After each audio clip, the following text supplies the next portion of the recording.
Kilala nyo ba kung anong oring prutas ito mga kabayan? Ayan oh.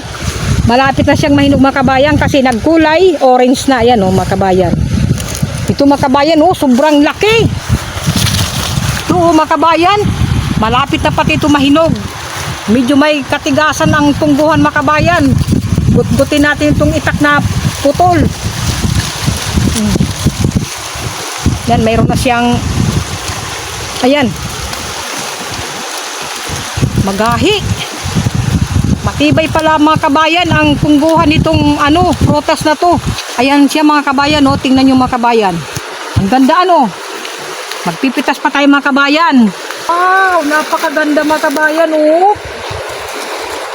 Gaganyanin lang natin ito mga kabayan. Sobra ang tibay nitong kanyang pungguhan. Hindi basta-basta maiipo. Ito mga kabayan oh, tingnan nyo mga kabayan.